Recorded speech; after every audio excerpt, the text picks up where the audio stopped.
le prince Harry a rencontré le secrétaire à la défense Ben Wallace à La Haye, où il assiste aux Jeux Invictus. La rencontre de Harry avec M. Wallace a été révélée par le ministère de la Défense sur Twitter, qui a partagé une photo montrant le couple en conversation. Le duc de Sussex, qui a fondé les Jeux, portait une tenue formelle alors qu'il participait au rassemblement, qui comprenait également des ministres d'autres pays. Partageant les nouvelles de la réunion, le compte du ministère de la Défense a tweeté: les hashtags InvictusGame rassemblent des nations du monde entier pour soutenir le personnel blessé et malade. Le secrétaire à la Défense @boilasempetejeux, où il a rencontré le sous-ministre ukrainien des anciens combattants et le duc de Sussex, fondateur des Jeux. Il a été bien accueilli par les utilisateurs de Twitter, certains louant Harry pour le lancement des Jeux en 2014 et la fondation Invictus Games pour le soutien qu'elle apporte aux vétérans et au personnel militaire malade et blessé. @sanetio-26 a tweeté, #InvictusGames est magnifique. De grands compliments à #Prince Harry et aux organisateurs pour avoir organisé tout cela et un grand bravo aux athlètes inspirants et merveilleux, ainsi qu'à leurs familles et amis. @Mimizoué a écrit, Invictus Games est en effet l'une des meilleures initiatives.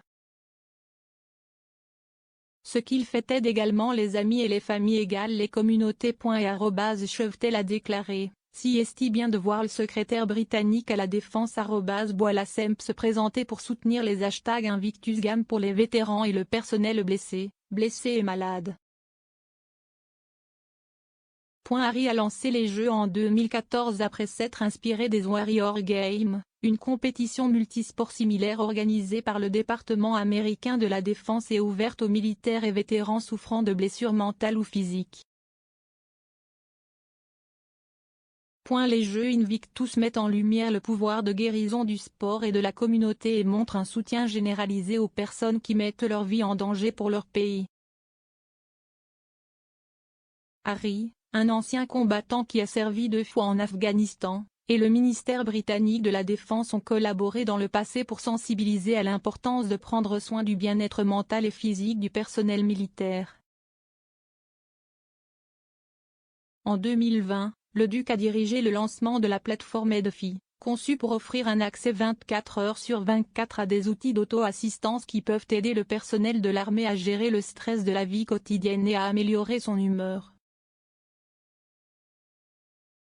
Cette réunion survient un jour après l'interview de NBC Today avec Harry. Le duc de Sussex a discuté avec la journaliste américaine Oda Kotibi de la paternité ainsi que de sa relation avec la reine, qu'il a rencontrée pour la dernière fois en personne la semaine dernière. Comme l'a confirmé leur porte-parole, Harry et son épouse Meghan Markle se sont arrêtés au château de Windsor alors qu'ils se rendaient aux Pays-Bas et ont eu une réunion à huis clos avec Sa Majesté. Parlant de voir le monarque en personne après plusieurs mois de séparation, Harry a déclaré que sa grand-mère était en grande forme. Il a ajouté, « Elle a toujours un grand sens de l'humour avec moi et je m'assure juste qu'elle est protégée et qu'elle a les bonnes personnes autour d'elle. » Meghan et moi avons pris le thé avec elle, donc c'était vraiment agréable de la rattraper. Le duc n'a pas précisé son commentaire concernant la protection de la reine. Le duc a ajouté que lui et sa grand-mère avaient une relation spéciale et qu'il parlait de choses dont elle ne pouvait parler à personne d'autre. De plus, il a dit que sa famille au Royaume-Uni lui manquait mais, lorsqu'on lui a demandé s'il manquait le prince Charles et le prince William, il n'a pas répondu directement, affirmant que son objectif actuel était les Jeux. Le duc a également déclaré qu'il ne savait pas encore s'il reviendrait au Royaume-Uni pour célébrer le jubilé de platine, affirmant qu'il y avait des problèmes de sécurité et tout le reste qui l'empêchait de donner une réponse pour le moment.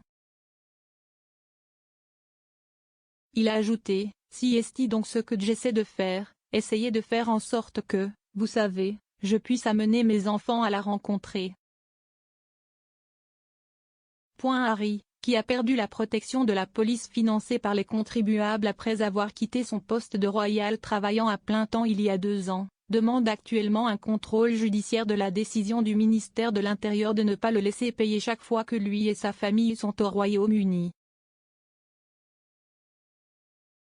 La remarque de protection de Harry a trouvé son chemin jusqu'aux fiançailles d'aujourd'hui réalisées par Kate, la duchesse de Cambridge et le prince William. Le couple quittait le siège du Disasters Emergency Committee, décembre, à Londres, qui l'ont visité pour en savoir plus sur l'appel en cours de l'organisation en faveur de l'Ukraine, lorsqu'un radiodiffuseur a demandé « Monsieur, la reine a-t-elle besoin d'être protégée ?» Ni le duc ni la duchesse n'ont répondu et ont continué dans le véhicule avant d'être chassés.